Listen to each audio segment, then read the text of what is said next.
Hip hop hooray ho. It is Extra Magic with Jonas and Marv. Yo, it's me. It's Marv. Get over Can, it. can we officially like decide that that's the name of this stream now that it's been like a month of us straight being like, oh, for another week, we're calling it that. I keep changing it though. This time I spelled it W with a slash instead of with Jonas and Marv. I don't know. Next week I might use an ampersand depending on how many characters I need to fit in the title. So I don't know. I don't know. What do y'all think in the chat? Is that the name that we need to go with? I think that's the name we need to go with. Hey, I have an interesting would you do this Disney parks related thing for you. What's that? Okay. It's 2004. We're still in the Bob Iger, everyone's a VIP era of the Disney parks, right? Somebody says to you, I'm going to give you a free week at Walt Disney World, but you have to stay at Fort Wilderness in a tent. Ooh. I don't know. I'm worthless without a shower. Am I around people? Am I around family? Am I having to take care of kids? There's so many other factors. If it's just me, you didn't have kids yet. Oh, let's see. Yeah, I might. You're freshly an adult. You're a young man at this point in your life. Yeah, I would. I don't think I would, man. I can't do like I can't with the. But that's an interesting question. If you stay in a tent at Fort Wilderness, do you have access to a shower? Yes, you do. Yes. Even though it is an intense experience, you do have access to a shower. Interesting. Get it? Yeah, man. We were talking about camping last night. Waka waka. Anyways. Very good. We were talking about camping last night on the M4cast, and I was just like, I don't understand people that do it. Like, I don't understand people that get enjoyment out of it. We have worked so hard as a species to perfect indoors. And I have worked most of my life to keep myself away from the outdoors that like I can't fathom being like I want to connect with nature. I want to disconnect from nature more than anything. Well, yeah, it's kind of nature, but not really nature. I knew someone that they weren't into camping at all, and then they went to Fort Wilderness, and that was like it was like the dam breaking. Then all of a sudden, they loved camping, which was not how I thought that was going to go. From Fort Wilderness, they suddenly got a love of camping. Yeah, very strange to me. So I had always been like, I'd love to stay in one of the cabins there. The cabins look really nice. They do. The new cabins, I'm not so sure. The old cabins, I love those, and they were a nice, inexpensive way to stay on Disney property. But I think they're expensive now. Right. They're there.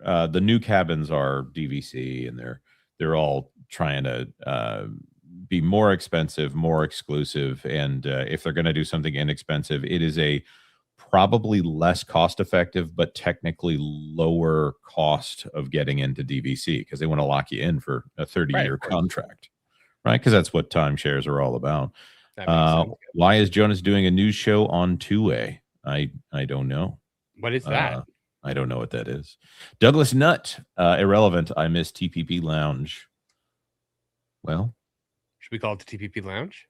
No, definitely not. Peter Ferrailio,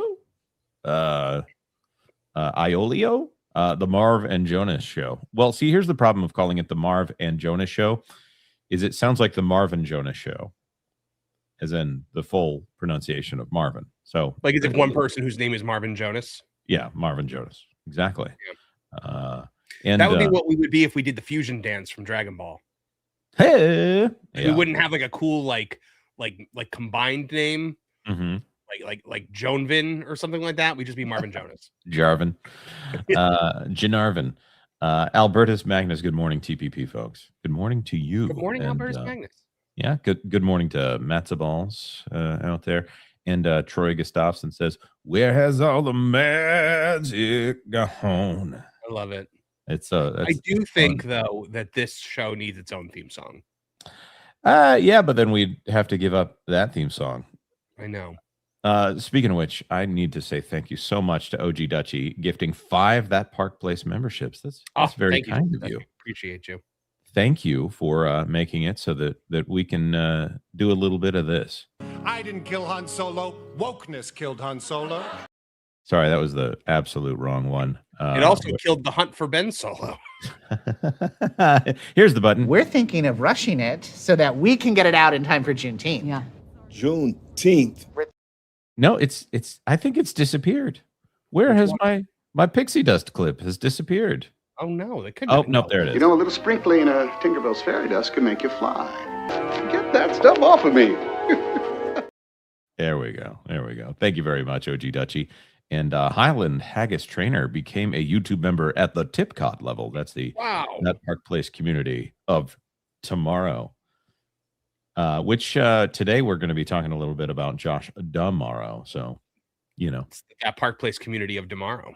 Epcod, right? Tipcod. Wait, Tipcod? No, this is getting weird. Juliet. Thank you very much, Juliet. British pounds says, like, subscribe, and share. Look at that.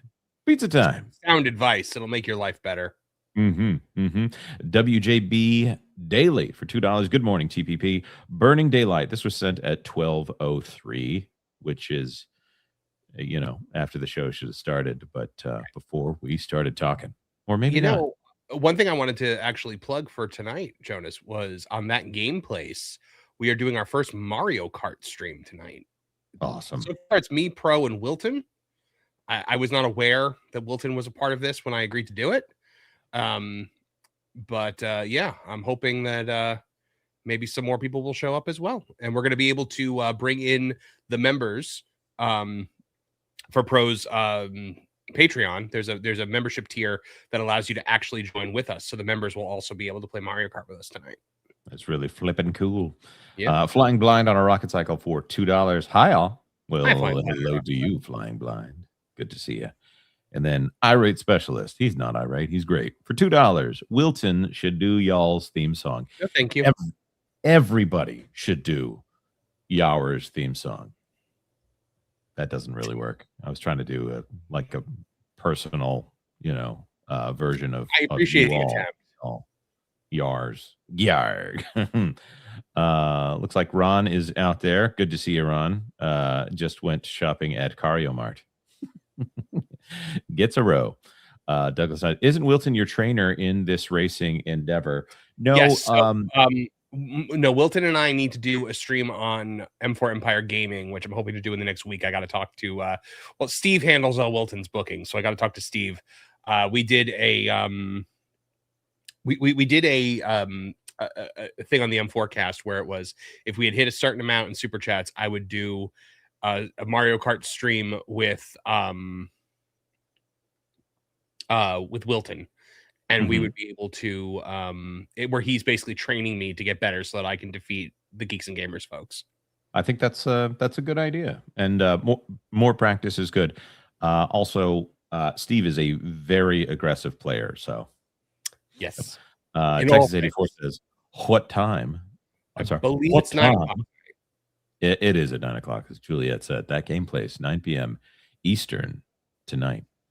So I've told him. I know people like that Park Place and the extension here, that game place. I get it, but I really feel like Pro needs a different name for that game place. If it's, I like the name that game Pro. place. I don't know what your heat with that game place is. I just feel like there's something out of it. Maybe I ought to start my own gaming channel with Pikmin and Punch Out. You and Nolan would be the only people watching. It's not my fault. Nolan's got good taste. It's branding, Jonas. Franchise, franchise, franchise, franchise. It's the That Blank Place franchise. Speaking of good taste, first story of the day. I'm just kidding. McDonald's is releasing breakfast poutine. Oh, Canada. In Canada or like in the States? Follow the Bradleys. That place appropriate here. McDonald's story of the week here on that Park Place. Yeah, look at this. McDonald's in some way, shape, or form, don't we? We do. It was either this or we finally talk about that monstrosity of a McDonald's they just put in Disneyland Paris. I thought we the were one that looks like. I purposely haven't looked at that because I thought we were talking about that today. No, we've already covered it. The audience is satiated as far as that goes. But what they have not got their fill of is McPoutine. Now those tots instead of fries. This is not poutine, by the way. Is that what exactly is poutine? Let's see. The breakfast poutine. Sorry, McPoutine. It's right there. McPoutine features crispy potato bites topped with cheese curds. Don't know what that is.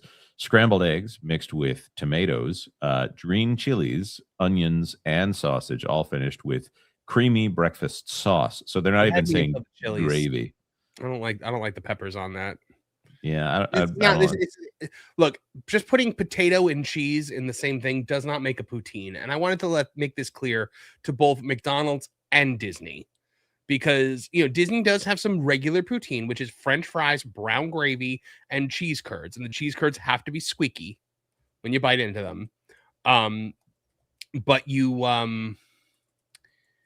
yeah, like this is like tater tots and like cheese sauce. It looked like, and no. You're adding a bunch of nonsense into it.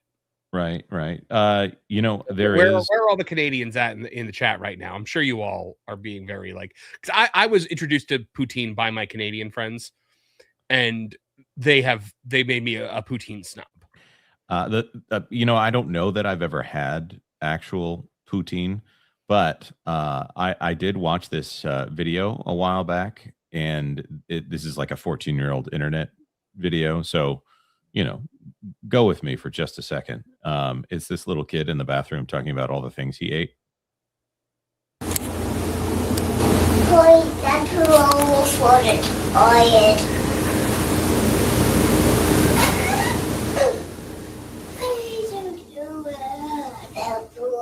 For the toilet. What does this show become?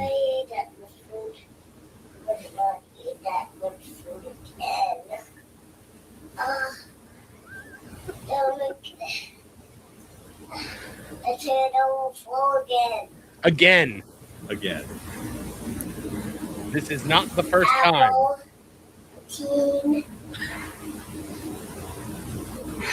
Please ring. I love this Pickle kid. chips. Peanut butter and raisins.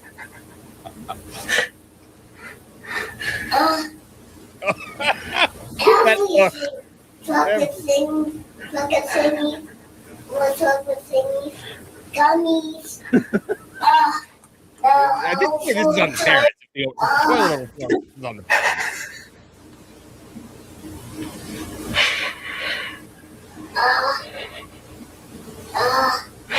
I don't know why, but that's the first thing I think of when somebody mentions poutine. It's this little kid be like, "Oh, the poutine and the cheese strings and the gravy." If no gravy fries, not poutine, needs rubbery curds that do not melt as well. I am from Quebec, so I know a bit. And this comment is buffering a little bit, which is amazing. This kid is Jonas's soul. I mean, like I've been there, like I understand what he's going through, but I don't know. Yeah, I don't typically narrate it though. Well, this little kid by himself, talking him through a poop. First of all, that's adorable, and second of all the regret. And kid, I'm there with you in spirit. Wait till you get older and you discover White Castle.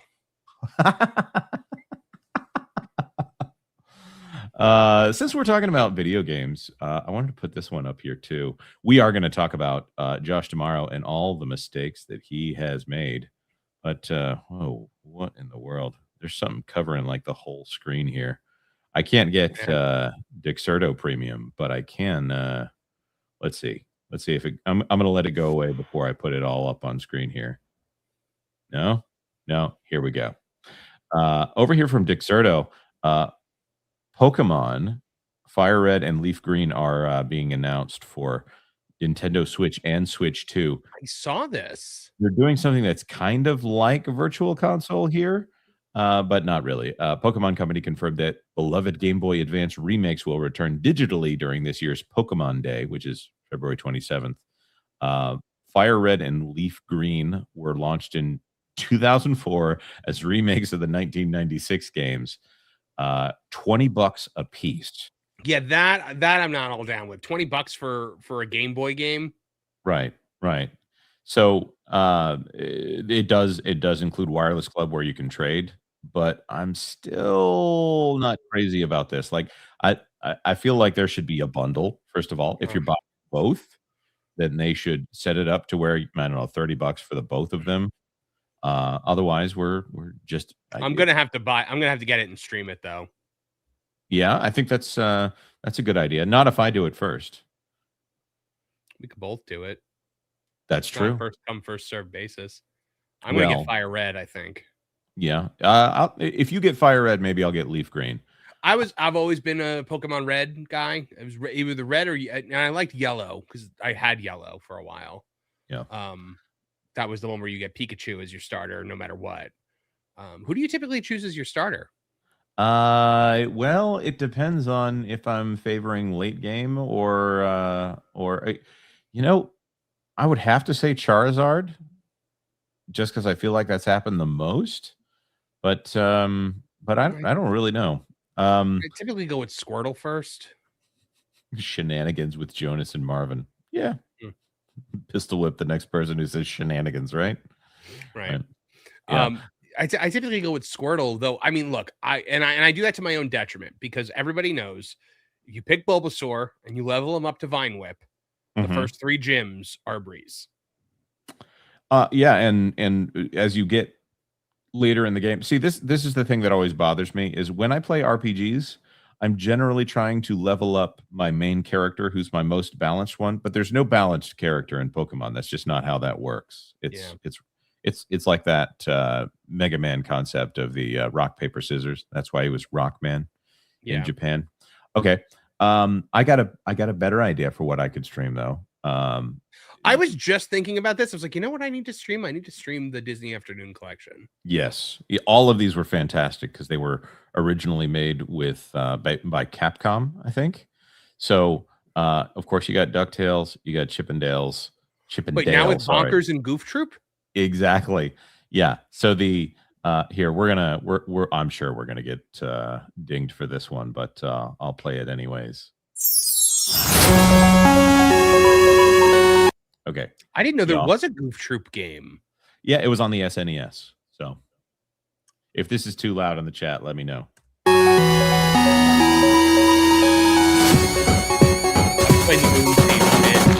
Oh man, Moon Theme is unbelievably good. It should be like what plays over the credits, but instead it's what plays during the level. And I think everyone involved with DuckTales at this point knows that these guys from Capcom outdid them on music.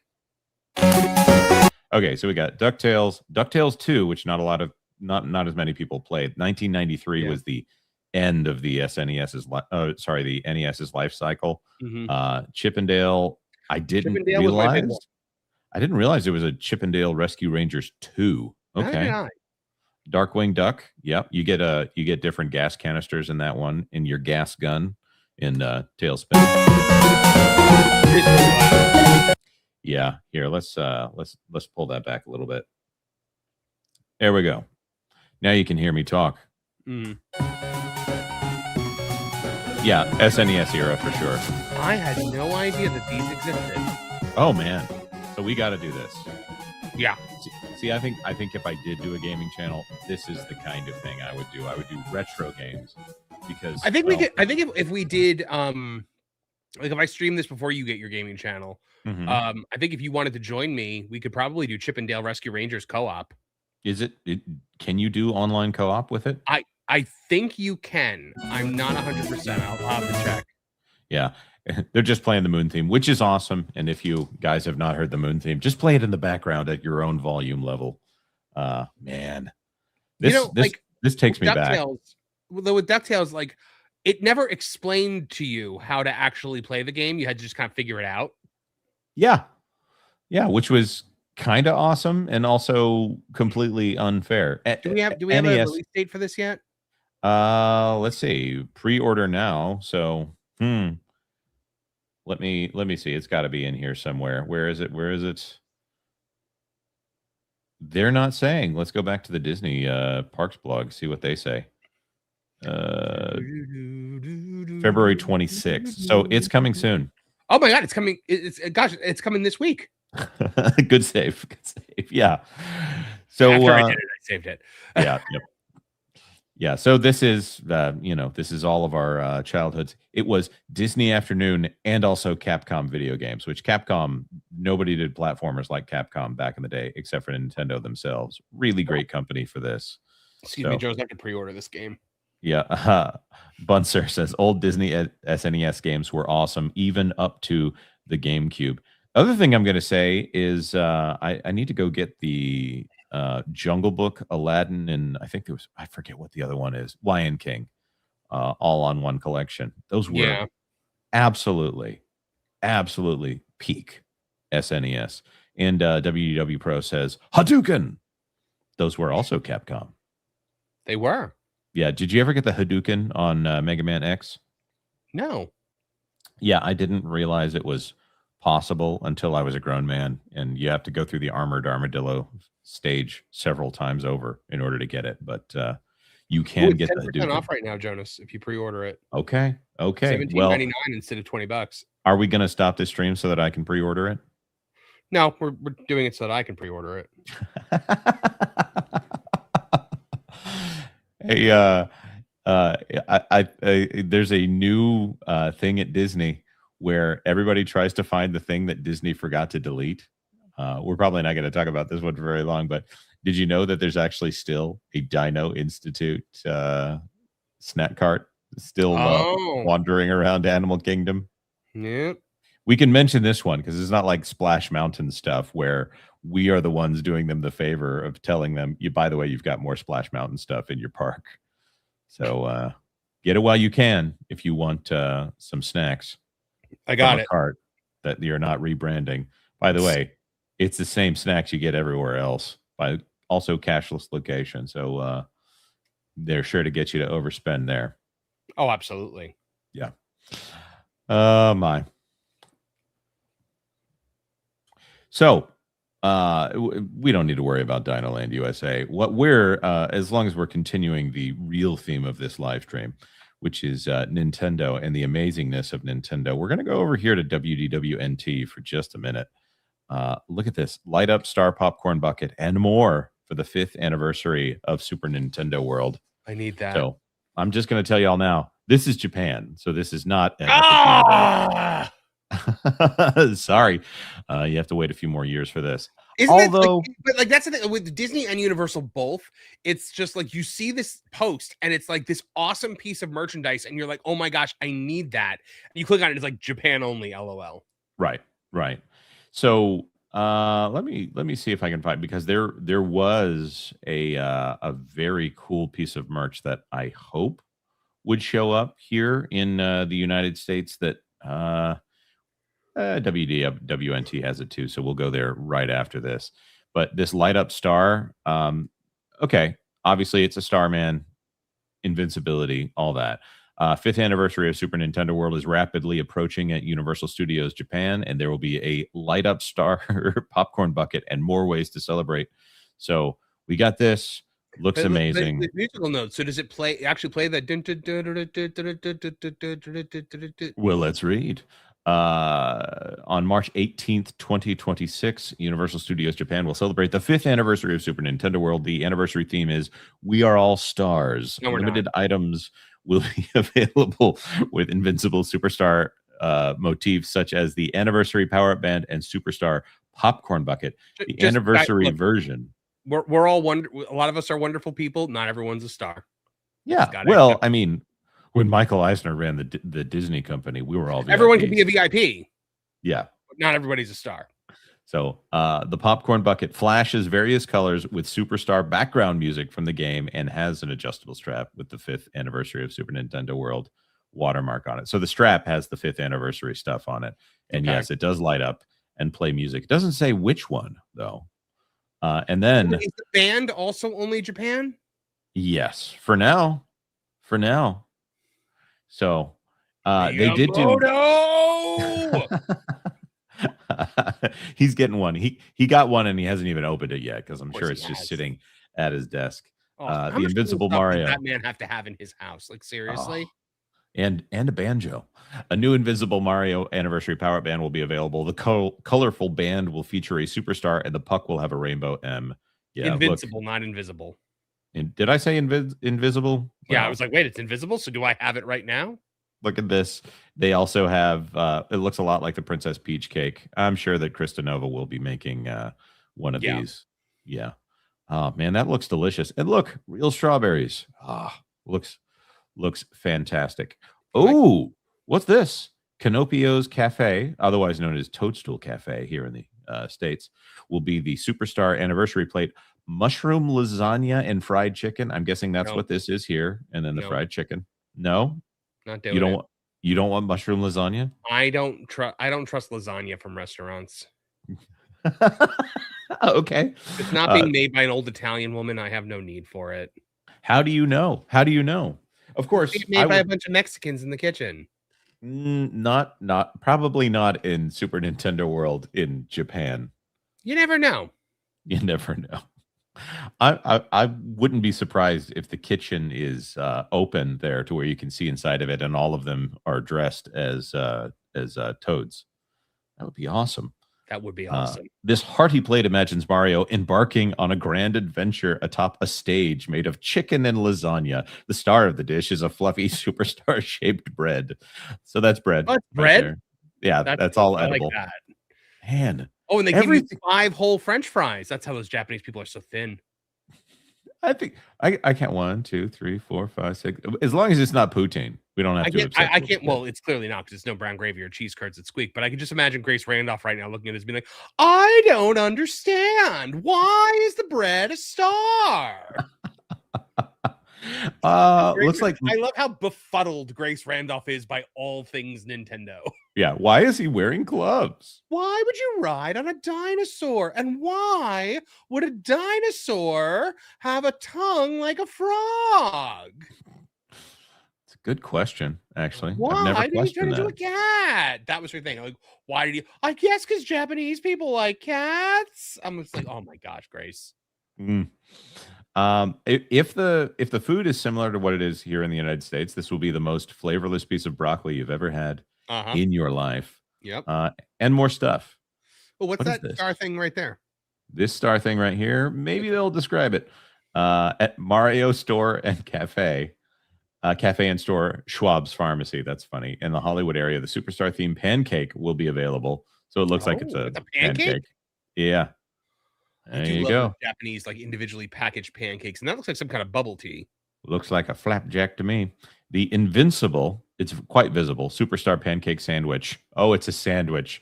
Mango features colorful, sparkling pancakes filled with rich mango cream and I'm crunchy out. star-shaped sugar toppings. Okay, out. okay, Japan, you do your thing. Like you put mango in pancakes, I'm out. We'll wait till you're done. Limited time drinks at Mario Cafe and Store will also be upgraded with sparkling Superstar flair. So it's they're adding things to it to make it look cooler. It's not necessarily anything to change the drinks here, man. So the thing that I want to throw in here, because I don't think look at that, they're adding a star search to the land. Oh, we talked about this a little bit offline. Guests will be able to search for superstars to complete the cake. When guests bring a star to a team member, which I'm thinking is taking a picture of it, they'll receive a limited edition 5th anniversary sticker. The popcorn bucket, food items, and merchandise all count as stars. So if you buy them, there you go. That's adorable. By the way, I don't know if I told you this. I went to the Animal Crossing thing at the Orlando Aquarium. Yes. Last weekend. Did you leave with thousands of dollars in debt? No, because there was no merchandise. What? They were supposed to have merch and they don't have it. They had Lego sets, which were not they were supposed to have exclusive merch. And they didn't have any of the exclusive stuff. They only had Lego sets on the first day. Those sold out the first day. So when I got there on like the third day, everything was gone. There was not one bit of Animal Crossing merchandise in that aquarium. That I feel like that's really sleeping on a franchise that has a lot of feminine appeal, and women will buy stuff forever. All you have to do is stick it on a different dress and they'll buy it again.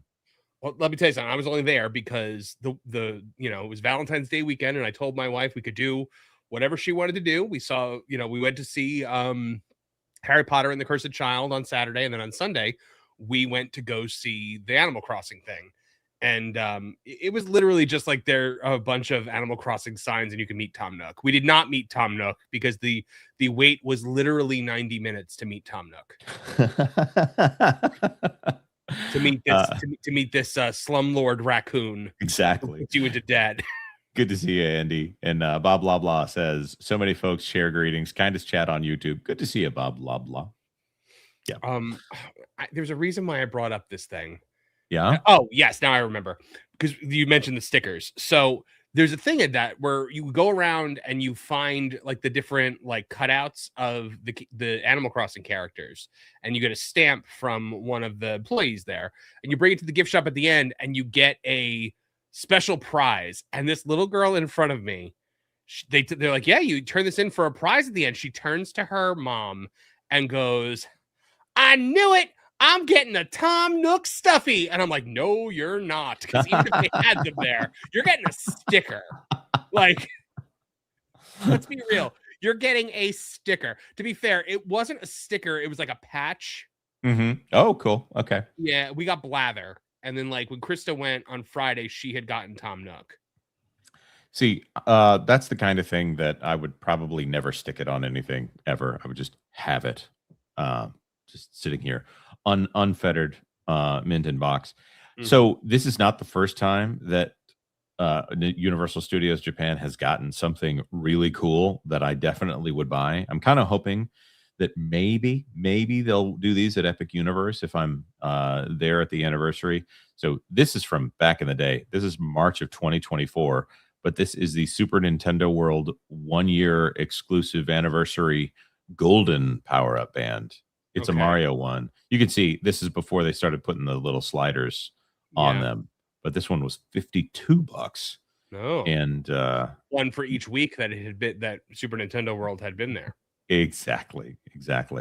So not gonna lie, I would love to get one of these, but I don't think I'm gonna pay $52 for it. So Probably not. I mean, it's just a yellow one. Like if it was like the Invincible one that they have in Japan, I would pay $52 for that. It's just different colors, man. I don't know. I got a DK. Do you have a power up band? I do. I have a Mario one. Ah, okay. Of course. Do I know Classic where Mario. it is? That's another question. And You're no, probably not. You're an The last Italian two man time- that wears a hat and has a Mario power up band. The last 2 times that I have gone to Epic Universe, I have forgotten it. Mm. So See me, I would have to get all my achievements. That's very important. By the way, Troy Gustav says Marvin enjoyed that child's play disappointment a little too much. Now I was excited for it because it was a life lesson that you have to learn. Don't get your hopes up about things. And corporate America is never looking to actually give you anything. Yeah. Speaking of things that might get people's hopes up, we've recently found out that there's a Disney attraction that is going to be the most expensive. Sorry, the costliest. It's going to cost you the same amount, no matter how much this ride costs to build. It is the most expensive ride that Disney has ever made, at least according to some outlets. Space Mountain is getting a refurbishment, and it's looking to cost $500 million or getting near to it. But it's not the one that you're going to ride. New Space Mountain budget balloons to Disney's most expensive attraction ever built. Look at that. Look at that light up whipped cream over there. That's What? Space Mountain.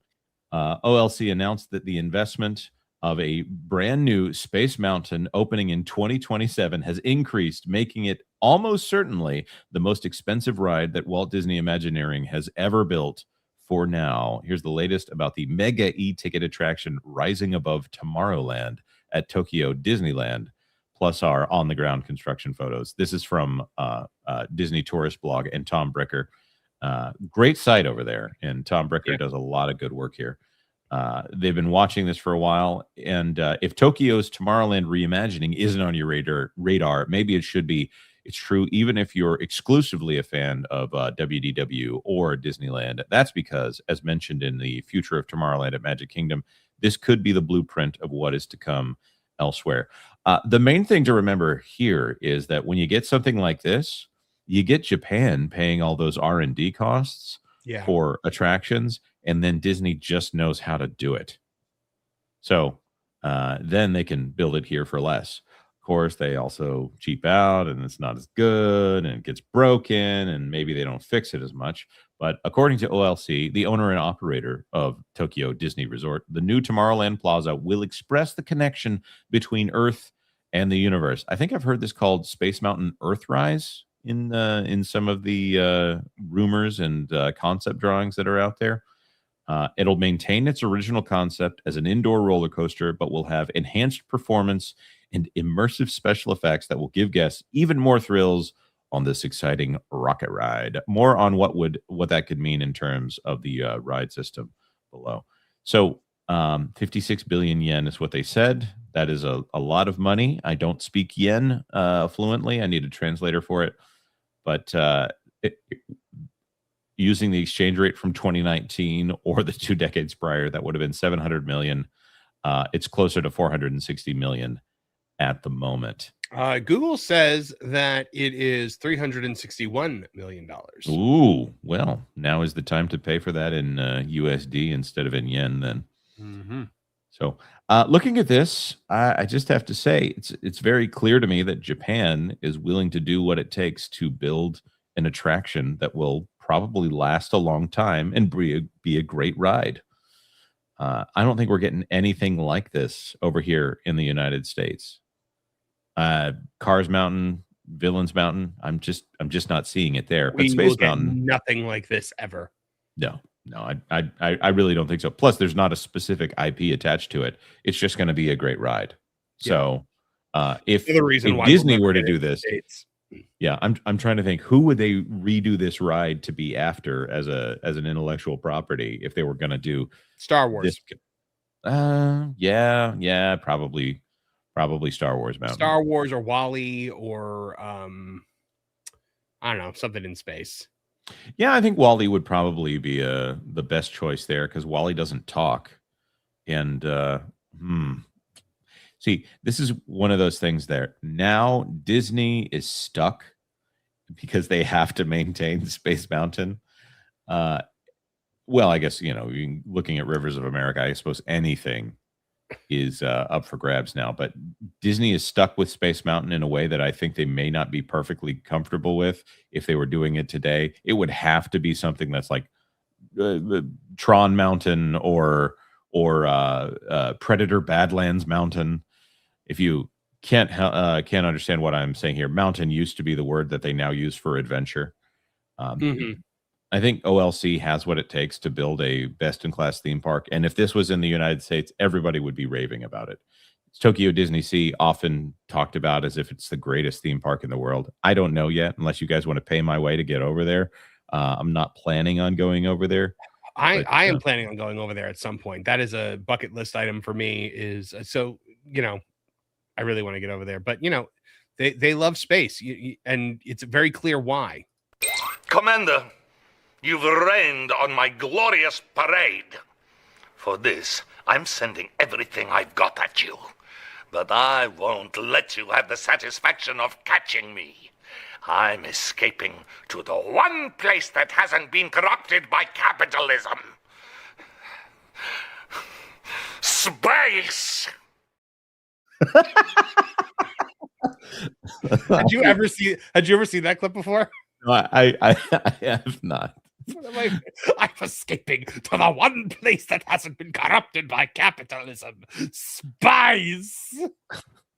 There's really no one like Tim Curry. There was a great video of, I think the Academy, actually, as in the Academy Awards Academy, put it out of Tim Curry, who has had a stroke, and so he's in a wheelchair and in his face. He doesn't have full use of his face, but him going through all of his movies.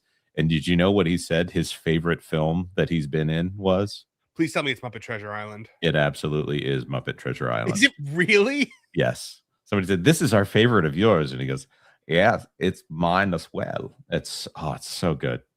What a fun song movie. in that. We're just about the nicest guys you'd ever want to meet. Upstage, lads. This is my only number. He does have one line, and I've always felt like that was a factual inaccuracy because he does have that song about adventure at the start where he just has like the bridge right before they pass it. The Sailing for Adventure. Right. And then they pass it to the kid who uses too much falsetto. I'm sorry. It just He was a little boy. yeah, I know. They're also putting Wreck-It Ralph. What are they getting rid of to put in Wreck-It Ralph? Maybe it's Space Ranger Spin that they're getting rid of, or Astro Blasters, or whatever you want to call it. And nothing of value was lost. Yeah.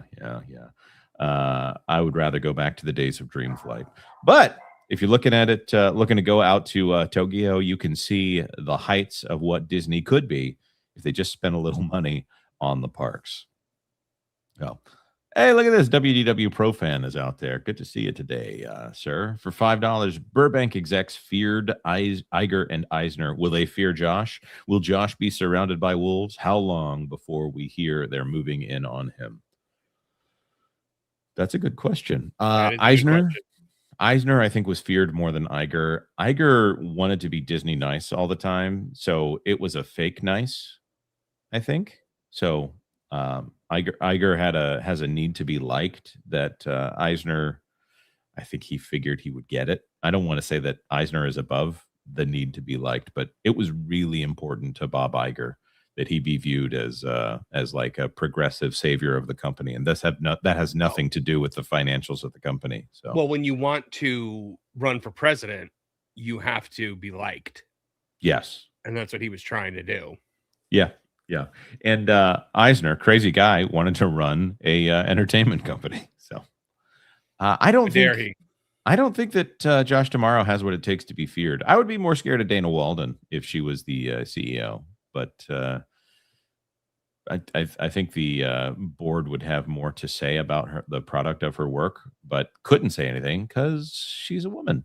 Archer Merchant for $5. Hear me out. The real dream will be if The View is FCC sanctioned and shut down, and Colbert too. Maybe Disney Plus for that Captain Durag abomination of a show. Oh man, Captain Durag.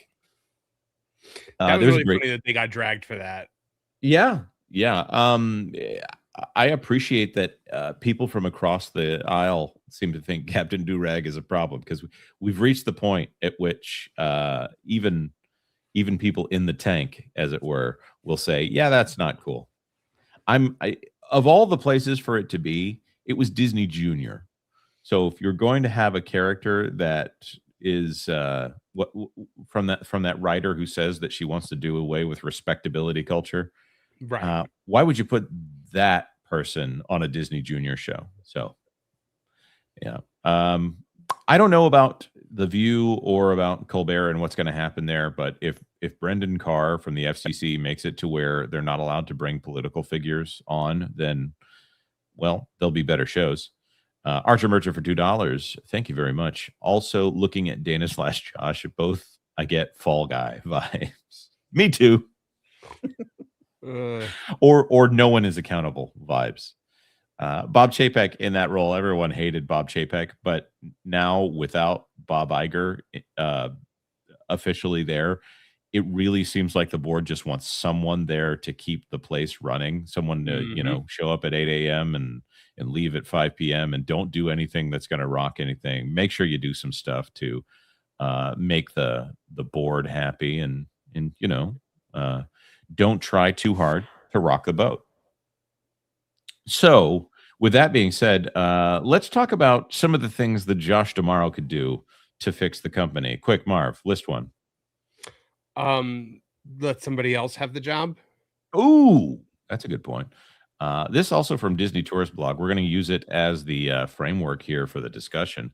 11 great changes Josh Tomorrow could make at Disney World for big wins as the new CEO. But while they're great discussion points, we're probably not thinking he's going to do any of them. Let's see. Relaxed or retire reservations. So the reservation system was enacted after COVID and said that you had to pick your day before you showed up. And also that you had to be there if you were an annual pass holder, especially, you had to be there on a specific day. Right. They would also limit the number of tickets that you could buy for a specific day. There's some caveats there for if you're staying at a hotel or something like that. But the reservation system added a layer of complexity to getting a Walt Disney World vacation that I don't think many people really appreciate. But the other side of that is that they can plan their staffing in a way that they won't ever have a day that they're overstaffed. One where things are really humming at the park, but they've got nobody there in the park. Marv, do you think they could actually get rid of the reservation system? Yes, I do. I think very easily. I don't think the reservation system really serves a purpose other than for them to be able to shut down the parks when they need to. Well, that's fair, but at the same time, they've got all those labor savings. They've got on their days here where you're spending $200+ to get into the park. What if people are spending $200 per person and then $350 for Lightning Lane? What if they couldn't then reduce the number of staff at the park in order to save some money there? Would someone think of the shareholders? Won't someone please think of the shareholders?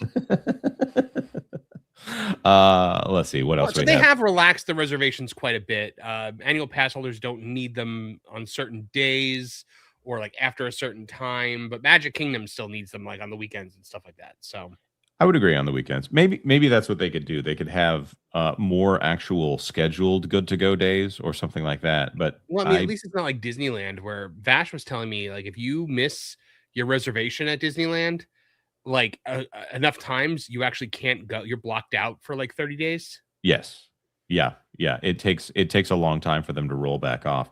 Plus, they have a lot of locals there, and so the idea of just dropping in and going to Disney is a lot more possible. Whereas Walt Disney World, that's not really the bread and butter of the parks. Right. So restoring free magic bands, I'm not sure how I feel about this one. They're not Actually. going to do that because they don't want you to use magic bands anymore.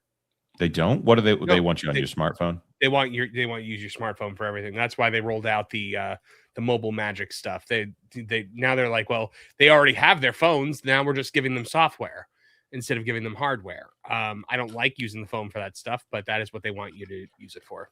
Yeah, this is interesting because they've talked about things that would get you out of your phone, and I think Imagineering has said Leslie Iwerks, who has done a bunch of interviews with Imagineers, and she did Imagineering Story and Disneyland Handcrafted and other things like that, said that Imagineering is working on a way to make it to where the phone is used to interact with the environment and try to get you back out of the phone.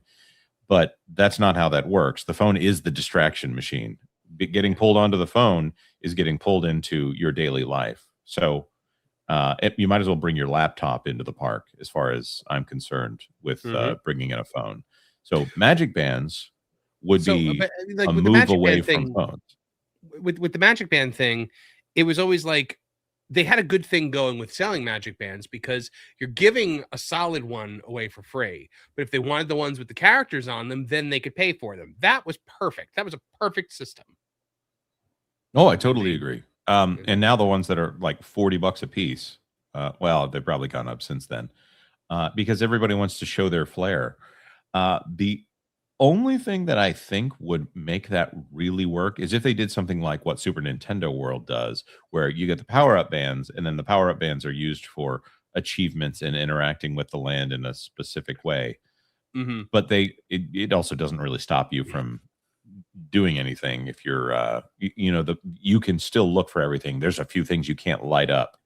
I think one of the things that really cheesed Disney off about the magic bands was all the Etsy shops that popped up that were doing like custom magic band designs that would then send it to you as a sticker, and basically you put the sticker on your magic band and then you have a unique magic band for the free magic band that you got. So they had to roll that. WDW Pro Fan for $5. Bring back ladies and gentlemen, boys and girls. Sorry, ladies and gentlemen, boys and girls, and put Brer Bear and Brer Fox on display somewhere in Villain's Land. That would impress me. Brer Bear's a great character. He's everything that you would want from a giant Disney bumbling bear. Yeah, it's true. I like Brer Bear a lot. And then I could see ladies and gentlemen, boys and girls making a comeback at some point. I'd like it. I'd like it too. Even at Walt Disney World, where people still have some sense. Glade Riven for 5. The proposed California regulation might force Disney to move Imagineering out of state because they'd have to prove their 3D printers can't make boomsticks. That's interesting. Is amazing. So then weren't they gonna move Imagineering to Florida and then pulled back on it? Yes, they were, and they tried to blame Ron DeSantis for that, even though it was a wildly unpopular decision on Bob Chapek's part already. They said, well, fine, we're going to shut down the Star Cruiser because everyone loves our Star Cruiser, but Ron DeSantis said that he's not going to do what we want in Florida, so we're going to have to shut down the Star Cruiser. We would totally keep it running if it weren't for Ron DeSantis. Yeah, sure. But Glade Riven, I'm going to look into that. That's great. Oh, sorry, that's good to know. Let's see. Jonas, that's too much work for modern day Disney. You know that. Yes. Well, if they thought they could charge $35 a pop for it, maybe they would. Magic Bands, I'd love to see them back. I don't see them coming back. Yeah, who knows? Turbocharge the turbocharge. I'm going to read what he means by this, since this is obviously a funny statement. Earlier this week, we covered a rumor that Walt Disney World's initial plans for the upcoming Villains Land at Magic Kingdom have been scrapped. And if Imagineering has gone back to the drawing board to come up with bigger and bolder ideas, that was actually one of the motivations for this post, even though I suspect that scrapped is the wrong word to describe what's happening. Basically, my bet is that Disney is pulling a reverse Toy Story Land with Villains Land, that they're going to go full John Hammond on Villains Land, albeit with the original plan's parameters, meaning that Imagineers would be unburdened by budget and have the blank check to create a Tokyo Disney Sea caliber land. Not going to happen. Why not? Why not, Marv? Because they're already installing the electrical systems that were already pre-approved. They're not changing anything. Yeah, well, yeah. I mean, they could try to upgrade the animatronics. I love that this list is like things Josh D'Amaro could do to make Disney parks better as CEO. Undo literally everything that he did as the head of Disney parks. Right. Because when it comes down to it, it would have to be, well, I don't have the budget constraints on it anymore, so now I'm going to do the opposite of everything I've done that got me the job. Yeah, park reservations. That's Josh D'Amaro. Yep. No more free Magic Bands. That's Josh D'Amaro. Like, why would you think he would undo these things? Value Imagineering. That's also Josh D'Amaro. WDW Pro blame Iger for it, but I think what the way it goes is, I don't think Iger's very hands-on with the parks, other than put more IP into them. Whereas Eisner was very hands-on with the parks, but I think with Iger, it's just like it's going to be like, I need operating revenue to get to this point, and then Josh D'Amaro is like, okay, I'm going to do what I have to do to make that happen. Right. Iger likes that they make a lot more money on the parks, and he has no regrets about what he's done with the parks. No. WDW Pro Fan for 5. Can Josh turn Disney around? I have a lot of hope, but zero confidence. That's where I'm at right now. I'd like to see what he does. I think there's some low-hanging fruit he could pick up. He could probably reverse some things and make them a little bit more manageable for most people. Like, he doesn't have a Pixar to buy right off the top. So he doesn't have something like that. And I bet that Josh D'Amaro is looking very specifically at, well, what could I do on day one? The problem is, day one is not Iger's gone, I can do what I want. Day one is Iger is still here. So he's got to be bold enough to kind of spit in Iger's face a little bit, which I don't think he's going to do that. Let's see, Toy Story Mania or Soarin' in other parks knows what I mean by that. In case you haven't, there are definitive versions of those attractions with a presentation and thematic packaging far surpassing the U.S. versions of those attractions. They go above and beyond, delivering an unnecessarily level of detail that pretty much exemplifies Disney Sea and puts it in a class all its own, otherwise known as what actually happens in Japan. Oh, look at this. There's doing that thing that I love so much that they do. Yep. Yeah. They put all those Muppets on stage in a way that Jim Henson would never have done that. Look at that. Sneakers. Why is the guy? I think he forgot to put on his undershirt. Remake Muppets Courtyard with Muppet Vision 3D. What do you guys think? Again, this is another decision that he made. You think he's just going to suddenly change his mind on everything? What is he going to get visited by 3 woke ghosts in the middle of the night? Like, I am the ghost of environmentalism past, the ghost of wokeness present, and the ghost of gay communism future. You there, boy. What day is it? Wednesday? I don't know. Good to go day. It's good to go day. It's Dapper Is Day, this- sir. That's why I'm dressed like an old English version of a young page boy.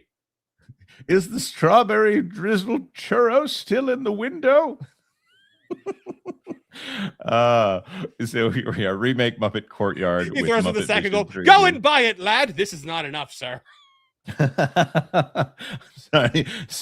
Balloons are $16 here, sir. I don't know if we can afford that. Yeah, of course, actually doing Muppets Courtyard with Muppet Vision 3D. So let's point out the fact that they pretty much put the Muppets off on their own and said, don't ignore this thing that's over here. Make sure you come into Galaxy's Edge.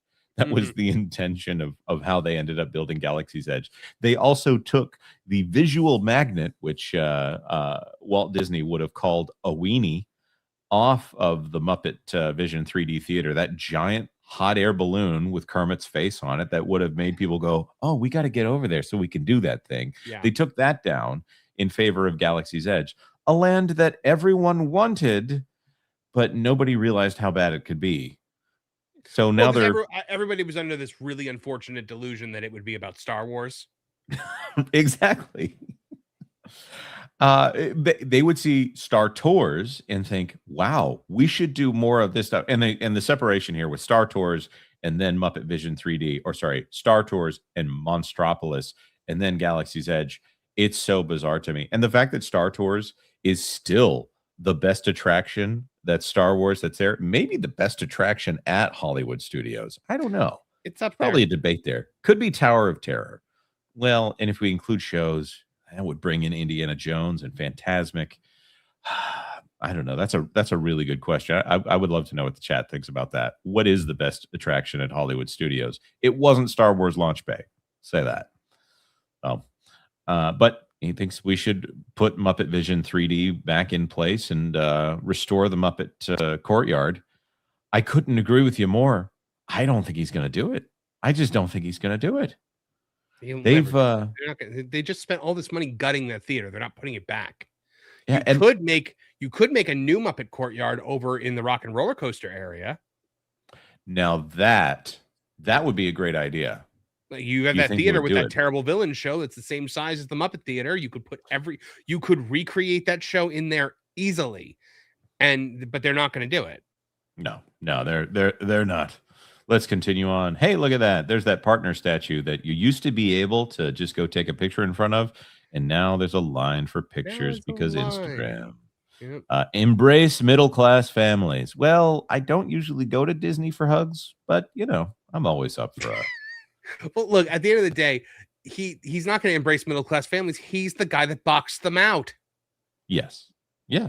This list is ridiculous because these are all things that he did. Right. Well, I don't know if Tom Bricker is intentionally throwing shade at Josh Tomorrow, but this is the strategy. And the things that he has said here is the opposite of the strategy that they're employing. They know that there are people who always have money, and the people who always have money is the market that they're going after here with the premium passes and the add-ons and the VIP tours. And they also know that there are lots of people that are very wildly irresponsible with their money. Right. And if they need that status, if they're doing it for the gram, then they are not your middle class families. They are the people who, instead of saving for retirement, instead of budgeting, they just have a Disney credit card. Wait, is there a line for the partner statue photos? Huh? There was the last few times I went. I can't. There always is every day. Yeah. So. Even though it's there, it's still the same. It's commemorative. Oh, and here we go.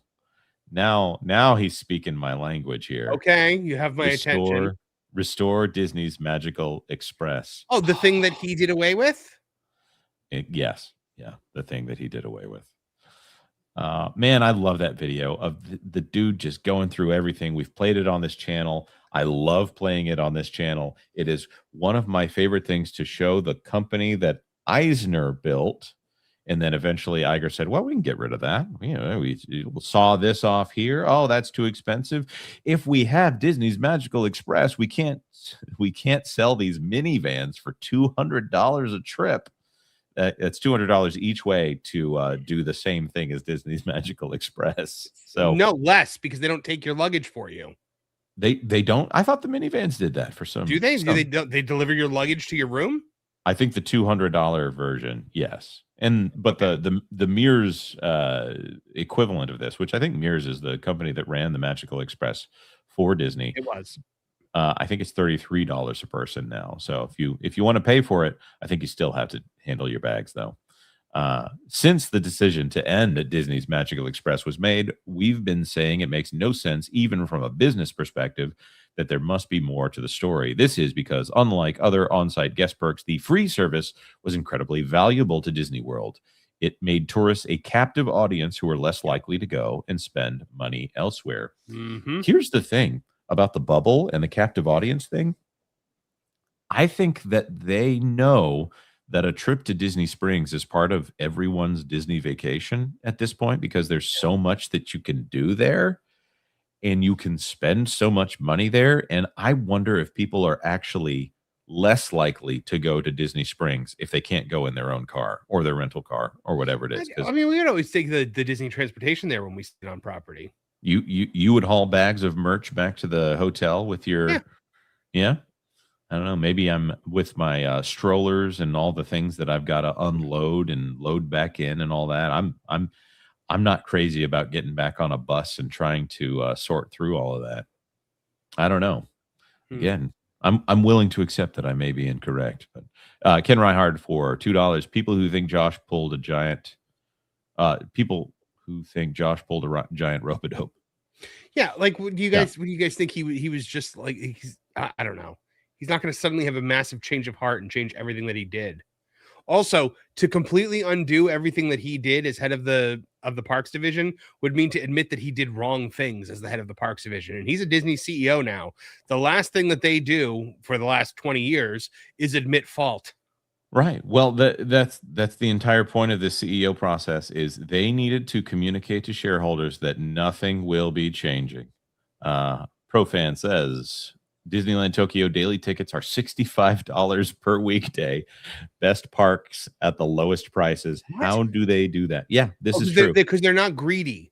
Disney doesn't need to make the ticket $200. They want to make the ticket $200. Can you even imagine what it would be like? By the way, since we're kind of talking about this anyways, Epic Universe right now is offering a deal for $65 a day at Epic Universe plus insane. credits. Yeah. This is right after they said, and again, going back to this, they're expanding the theme park. This NBC Universal announcement here, they're officially saying that they're going to be expanding Epic Universe. So, and by the way, that's in motion here. Universal files permit for trailers near rumored Epic Universe Harry Potter expansion.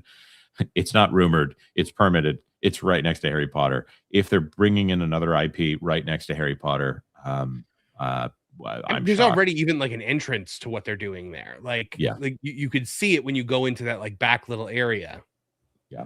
This is I just there's so much going on over there at Universal, and the Cars thing and the Villains thing, unless they show me something that's a little bit more solid than concept art, as far as I'm concerned, Epic Universe actually has things going on, and Disney has destruction of the good parts of the park in order to put in. I don't know. They just put the Haunted Mansion behind a giant scrim. Yes. And in an area of the park that's already behind giant construction walls. Not for nothing, guys. There probably was a better time to do whatever it is you're trying to do. Yeah. Like 5 to 6 years ago, I would say. So here's one where I actually agree 100% with Tom Bricker. So Bring back the Cinderella Castle Dreamlights. The Cinderella Castle Dreamlights were one of our favorite things about Christmas at Walt Disney World for over a decade. We spent many a late night on Main Street simply gazing down at those resplendent icicle lights, savoring the scene. It's almost as if they know we were talking about Universal Orlando over there.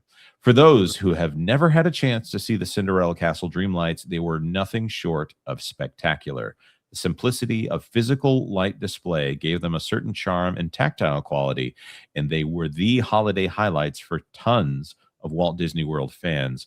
It's impossible to articulate what made them so special. Words and photos don't do them justice. Whatever praise you've heard about the Dreamlights, it's true. All of it. This is another win-win for guests and Disney. Bring back the Cinderella Castle Dreamlights signals a sea change, making fans happy. It also prompts them to book trips at a highly lucrative time of year for Walt Disney World that largely was not as busy as expected last year. Good to hear Tom Bricker agreeing with the reporting that we've been doing here and on the Pro Show about Christmas being soft at Disney this year. Yes.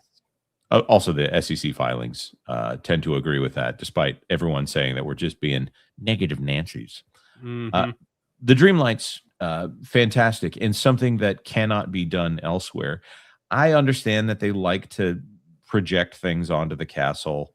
It's an interesting idea. They do some creative stuff with it, but I hate the castle being used as a giant screen, generally speaking. If you have the option of doing fireworks and actual lights from the castle, I love that. That's amazing. That's magical. Using it as a giant TV, I'm sorry, I have TV at home.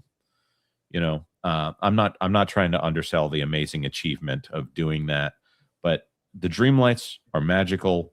TV on the castle is something that I know how you did it, so I'm not amazed by it. Like, here's the other thing: you could make the castle look like it has the Dreamlights on it with the projections, and they choose not to do that. The way they do it for Christmas, where they just make it kind of look like there's ice on it, like, it's really dumb. Yeah. And if everyone knows how you do it, then people are not amazed by it. It's the same thing with AI filmmaking that's coming forward. We've lost the idea of spectacle. Unless you show me that you actually physically did this, then no one cares that you did it on screen. Then you might as well type a prompt. Like, the CG to AI thing just means that you made it for cheap. For less expense at this point. So no one's going to look at it and go, oh, wow, how did you do that? They're just going to assume it's AI. I'm already seeing people say, instead of saying, well, they just CGI'd it, now they're just saying, well, it's AI, even though it's just generally computer generated. So AI is computer generated, of course, but there's a certain magic to it that if someone tells the story of how you did it, they would still be amazed, even if they know how you did it. Like Pepper's Ghost. Right. It's an illusion they've been using for years, but it doesn't make it any less spectacular when they actually pull it off. Exactly. Here's another one they're not going to be getting rid of: return of evening extra magic hours. No, again, a thing that Josh D'Amaro did. Yeah, not going to happen. Why? Because they sell those hours back to people for a limited amount of hours for a large amount of money. It is the most expensive way to visit the parks, but it's also, you're getting things that are exclusive. Again, Bob Iger did not come down and say to them, get rid of evening extra magic hours. That didn't happen. It's probably the head of Walt Disney World who brought it to Josh D'Amaro, and then Josh D'Amaro okayed it. Because they replaced it with, okay, well, we're going to do an after-hours ticket event. It's like Epcot when they started doing festivals at Epcot, and then they realized, oh, we make more money at festivals. Yeah, and how then can we do more of these sudden, hard ticket events? So we've been giving away these extra magic hours for free to all of our resort guests. Let's do away with that. Well, doesn't that make the value go down? What's value? Exactly. This is Disney. So at some point, they started calling it Epcot Minus when there wasn't a festival at Epcot. So, they're just not going to do it. Man, I really thought going into this we'd have something other than the Dreamlights, which he's right on the Dreamlights. See, oh, look at that. There's the Bizarro Figment.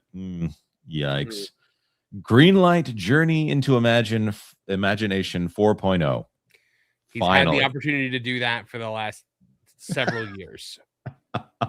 Bring back Tony Baxter to do it too, because as I understand it, maybe Tom Fitzgerald was in charge of doing Journey into Imagine 3.0, and he wasn't crazy about Journey into Imagination the way that Tony Baxter did it.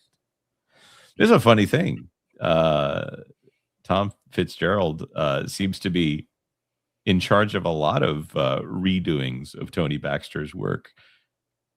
Let's read what Tom Bricker has to say. Josh, it's time to play the Figment card. Bringing back Figment and Dreamfinder is a surefire way of undoing all the damage from controversial changes of the last few years, quieting complaints and criticism. There is no other positive announcement that would outweigh so many prior negative ones. You know what? I do agree with this in a way, because they need to do something that shows that they're honoring like the classic past of Disney, and bringing back Journey to Imagination would be a big one.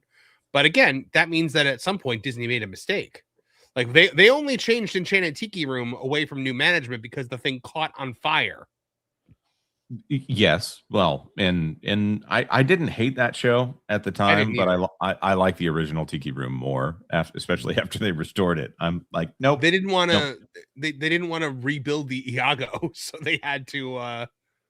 So they were just like, just put it back the way it was. Yeah, and it works. It is classic kitsch, and and I go back and forth between that and Carousel of Progress as my favorite. And unfortunately, Carousel of Progress is miserable every time I go in there, not because of the ride itself, but because of the lack of maintenance and the lack of respect that a lot of guests put on a poorly maintained ride. I actually think this one is probably low-hanging fruit for Josh. He could do this, and I agree with Tom Bricker here. He could do this, and he could try to win back fan sentiment by saying, we're doing Journey into Imagination. We're doing it right. We're restoring it to what it's supposed to be. We're going to spend too much money on making it into something better. And I think that's close to, well, from a park standpoint, his Pixar moment here, something in that direction. So oh, look at that. That's adorable. Bingo. So let's see. Anything else? Invest in cast members. I couldn't agree more. Maybe get rid of the inclusion key. Not that inclusion is bad, but that they also lowered the standards there, and lowering the standards has not been good for this show. The Disney standards was what that was what set them apart. The standards was the thing that everybody went there for. Yep. And now all of the new people that they got that are just craving that free perks at Disney, well, they're over there, and then everybody else goes over to Universal. I know it's the same thing over there at Universal, but I think that Universal really won out with Disney's slow downgrade. So, All right, you got anything else for us? Oh, restore the Disney magic. Yeah, of course. Well, yeah, it's just a general, general good rule. Yeah. Make Disney great again. If we're allowed to use that phrasing. There is in no way, shape, or form a universe, how do I put this, in which Josh D'Amaro does a single thing on that list. Not one. Well, I think Figment, probably. We will eventually get a new Figment ride. I'm not holding my breath for anytime soon. I don't know. I think that something Figment is probably coming around the bend, but because they make too much money off of the nostalgia over Figment, even though they've said we're not going to be putting any new intellectual property into these parks, I think that they have to see that Figment, and if they bring in Figment, they would do it in a way that maybe they're going to try to do their own Duffy the Bear, the Disney Bear experience with Figment. They could bring in what if we also put in a girl Figment? That's the kind of thing that would get Figment back in there. Could you? I can definitely imagine, but that would be such an explosion. I think that's the kind of thing that current Disney fans, Disney adults, would love. So WDW Pro Fan says, call Don Dorsey and have him build a Reflections of Earth 2.0 for Epcot. Bring back Gavin Greenaway for the new score. It would be great. Mhm. I just don't think they would do it. Oh, and then you paid $5 for it too. With exclamations. Thank you very much, Pro Fan. Appreciate you. Hope you're doing well out there in this time of tumult in the industry. So much tumult. Thinking Heretic for 5. Vash Guy said once that Damaro once planned to be a sculptor, which means he's fluent in shape language. That he is. And so what we've tried to do is really bring that shape language from the architecture. But like what we love to talk about at WDI is shape language. And we often refer to shape language. There's such iconic shape language in Spaceship Reveille Attraction. We really wanted to make sure that we fused to that throughout the space. Nothing's quite says value WDI quite like shape language. Well, it's one of those terms that somebody says that, and it sounds like, oh yeah, this is a thing you just don't understand. Mhm. Like corporate jargon, like synergy. Yeah. Interesting. We got some breaking news out of Disneyland. Yeah, hold on here. Let's clear this up real quick. Hold on, we have to play the Oh, we have to play the yeah, breaking go ahead. news clip. Hold on, I got it.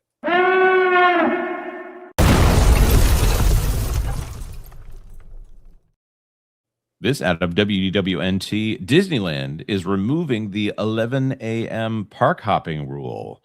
For some time now, guests with a valid park hopper ticket or a Magic Key Pass had been only able to park hop between Disneyland Park and Disney California Adventure Park at the Disneyland Resort beginning at 11 a.m. after having visited their first park. Disney will now lift that restriction, allowing park hopping at any time. Well, that's interesting. That is interesting. With either a valid park hopper ticket or Magic Key Pass, guests can visit both parks on the same day, subject to park availability for the date you select. After making a park reservation, guests must tap into the first park before crossing over to the second park. Previously, you had to wait till 11 a.m. and they say check the park hours schedule for that. That is interesting. That would indicate to me that either they're just not wanting to deal with the deluge at 11 a.m. or there's a little bit of an attendance thing there.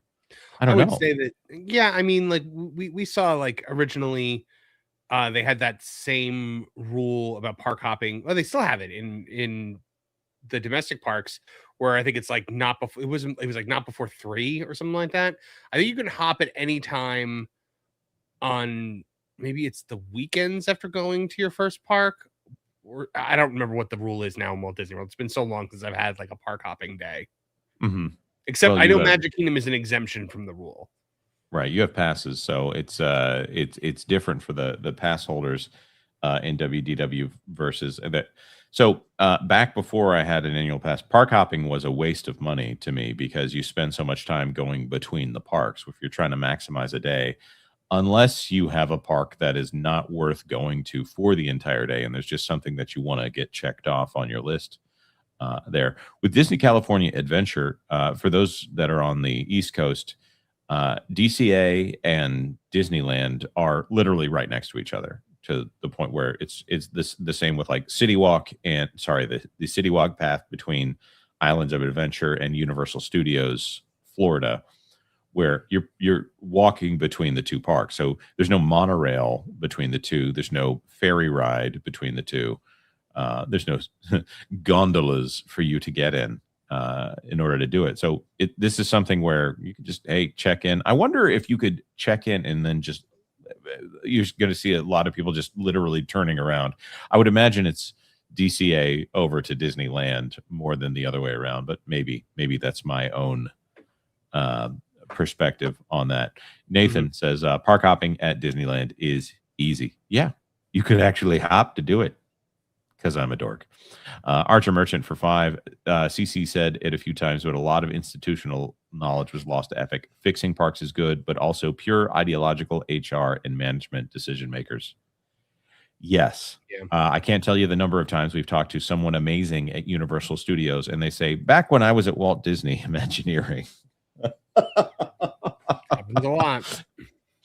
Yes. And they all see what's going on over there at Disney, and they specifically say, yeah, we keep an eye on what they do now so that we can do something at least a little bit better, which I would say that Epic Universe is at least a little bit better than a lot of what Disney has to offer now.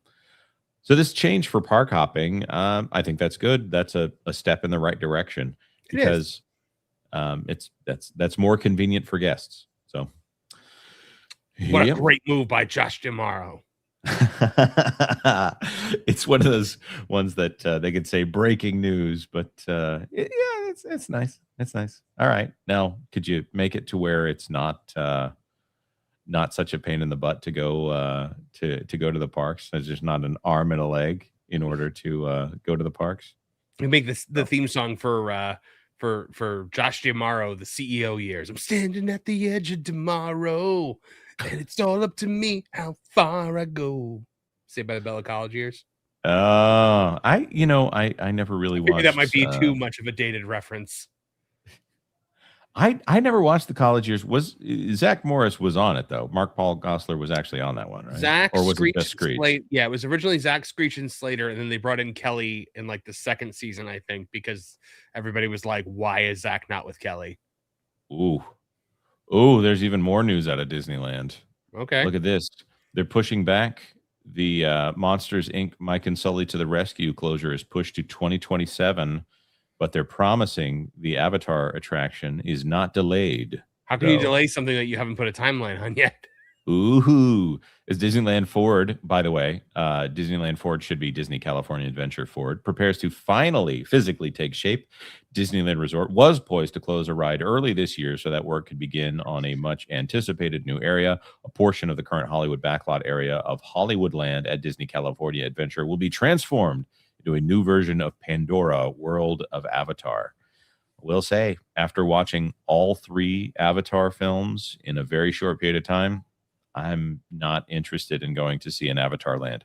To make way for this new experience, Monsters Inc. Mike and Sully to the Rescue was set to close in early 2026. However, Disney has announced that it will remain open in 2027, into 2027, with younger families in mind who have limited offerings at the park. Wait. So this isn't closing for 2 years?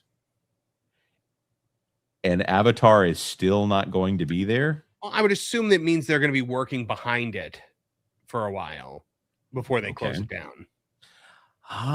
This does not seem like turbocharging to me. Disneyland Forward was a lot of smoke and mirrors as well. I mean, again, they very much presented it as a change and update to Disneyland. But what they meant was Disneyland Resort. And we covered this on this channel. As soon as it was approved, suddenly it started, the language shifted from improvements to Disneyland to improvements to Disneyland Resort at Disney's California Adventure. Like, this was sold in the most favorable way possible. And then as soon as they had the signature on the dotted line, they made it clear that it was DCA that was getting all of this stuff. So I'm not surprised to see that that they're moving these timelines back. It's good that they're moving the timelines back if it's just going to sit there dormant, because like Splash Mountain was down for a good period of time before they brought in Tiana's Bayou Adventure. Right. Tron famously took 6 years to build out at Walt Disney World Resort, Magic Kingdom specifically there. If they're waiting to do something to Monsters Inc., I don't know if this means the Avatar Pandora World of Avatar. Man, it's so exhausting to use the full names on these things. Mm-hmm. If you're going to visit If you're going to visit Millennium Falcon Smuggler's Run at Star Wars Galaxy's Edge when you're visiting from the Star Wars Galactic Star Cruiser, remember to use your magic band, whatever. I think that the delay of the closure of this ride, one, is good, because that means that it's not going to be dormant. But 2 is bad because it seems like the Avatar thing that's a long ways away. That's actually enough time that I wonder if they would reconsider if they're going to do something else at this point. So, what do you think, Marv? I think that, there's no way that this is not going to push Avatar back. And if it doesn't push Avatar back, I have to question like how good of a land this is going to be. I think they're probably going to be working in that backlot area a lot to begin with. So maybe they're like, maybe we don't have to. Maybe this is just like hey, we had planned to take this ride down during construction, but we don't actually have to take it down right away. In which case, I think that's maybe some forward thinking. Like maybe we don't have to sacrifice value right now. We can wait to do it, which I think that could be a good thing. Yeah, I do think that's good. I think they need capacity at these parks. Let's see if they have anything else to say on why. Let's see. They said Mike and Sully to the rescue opened in 2006, replacing Superstar Limo.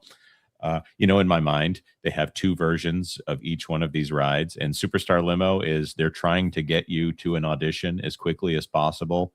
So over there at Hollywood Studios, formerly Disney MGM Studios, they had Aerosmith's Rock and Roller Coaster featuring Aerosmith.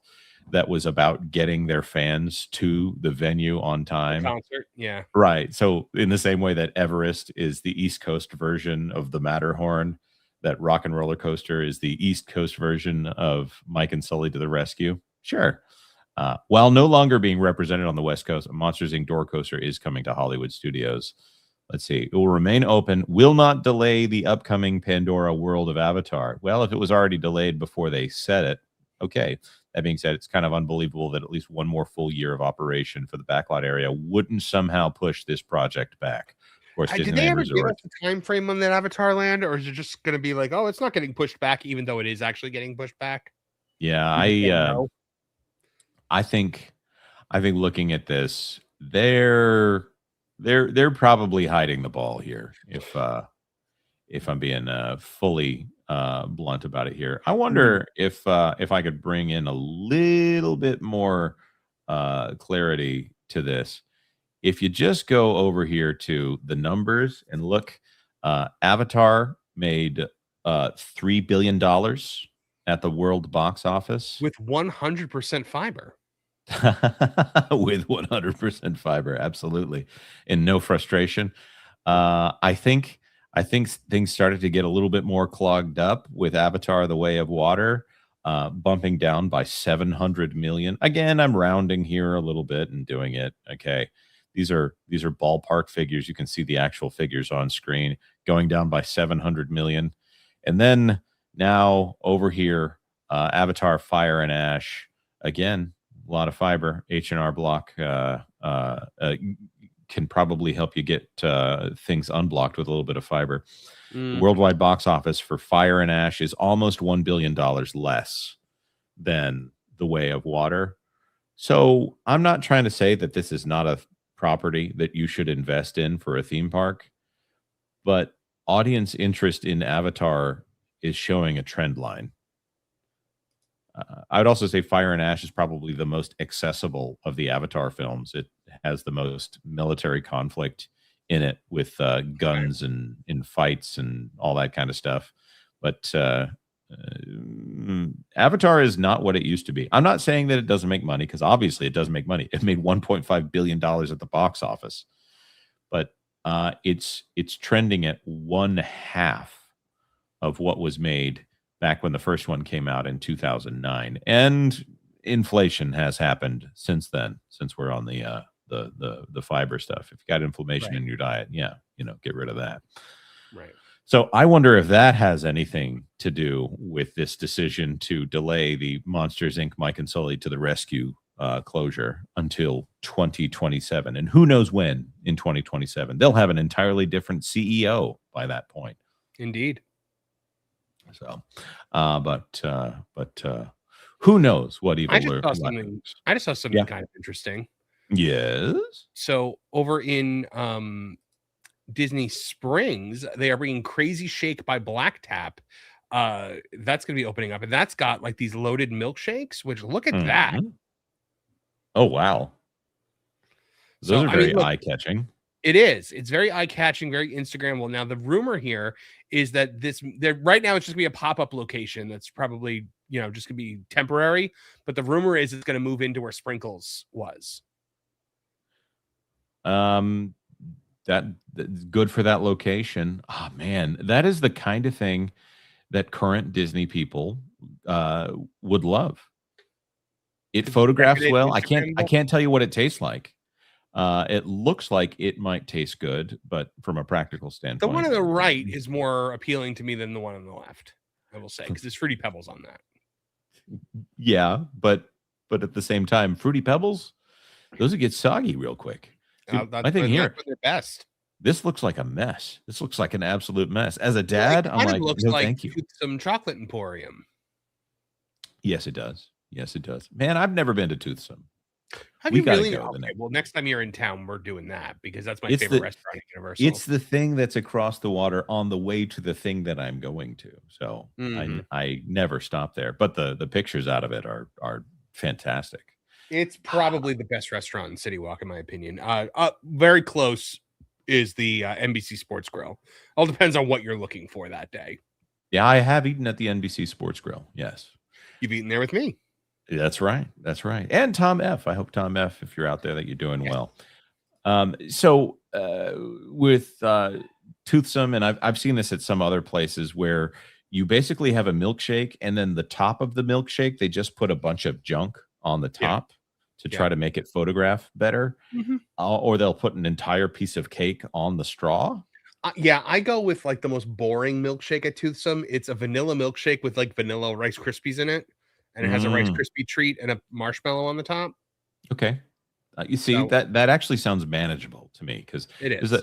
there's a practical standpoint of me not wanting to look sloppy while I'm eating this stuff, and if I feel like if I need to have a wet wipe as soon as I'm done with it, or maybe while I'm still eating it, I don't know, but I'm not the target audience for this, but actually that looks pretty fantastic right now. In fact, I can feel myself getting more hungry as we talk about these sweets. So. Yep. Jesus Ceballos, here's a chunk of cake on your milkshake. Exactly. That milkshake does not bring this boy to the yard. No. They do that at Beaches and Cream. Do Good to they? see you, 40s Mandalorian. The only thing I remember from Beaches and Cream is the kitchen sink. The I have, giant sundae that they make. yeah. Where it's 2 scoops of everything, 2 entire cans of whipped cream, a whole bunch of like brownies and pound cake, and just everything gets loaded into this thing. Speaking of which, I saw there's a Gulf Shores milkshake franchise called The Yard. I saw them on Shark Tank. Realized I've never actually tried that one. I don't know. I feel like this is where the milkshake people are trying to get into the sundae market, whereas ice cream is the superior to a milkshake, in my opinion, because it's a less tactile experience. I don't mean to be the foodie here or just get crazy with it.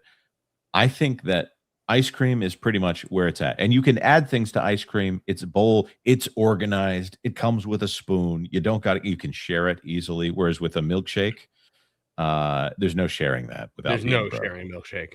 Yeah. You are, unless it is a person that you are in a committed relationship with, there's no sharing a milkshake.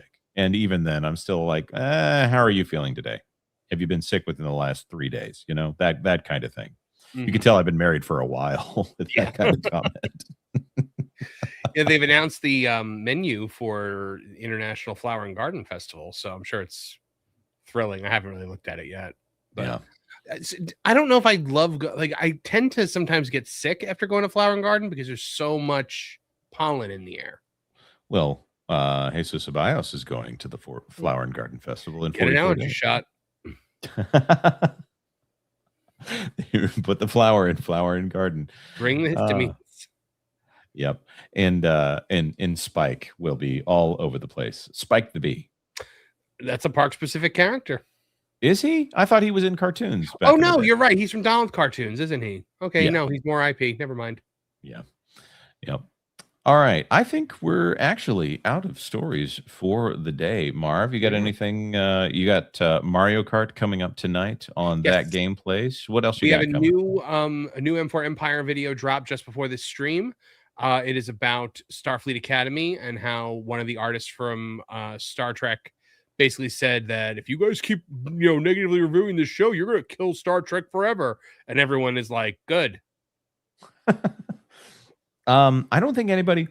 Every time I am shown something from that show, it keeps getting worse. I saw a Klingon in a dress the other day, and not just a dress, but like a light frilly looking dress. Yep. Like, is he going to a wedding or is he getting married? I haven't seen the episode in question, but What, you're not going to review that and experience all that pain so that no one else has to do it? So I will tell you, Jonas, that Starfleet Academy used to be a surefire hit for me on my channel, and now it's a solid 9 out of 10 right now for me in my last 10 videos. So I may never talk about it again.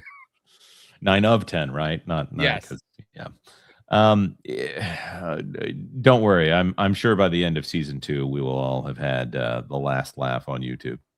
But Yes. Everyone should go see Marvin's Starfleet Academy videos right now and go help him out so they can get them up to a number 2, just like the show itself. That would be nice.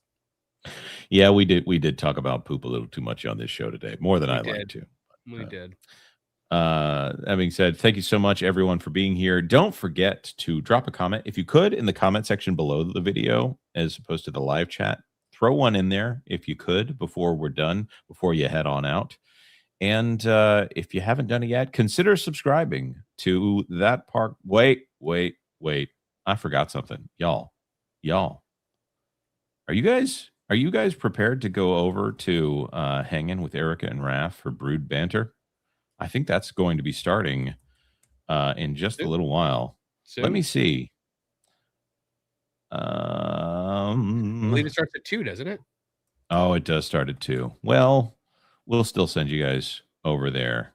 Let's see. I'll grab this over here, move this over there, and I'm going to set the redirect over there. And if you can't, I totally get it. If you could go over there and subscribe, you don't have to be subscribed forever. Go check them out.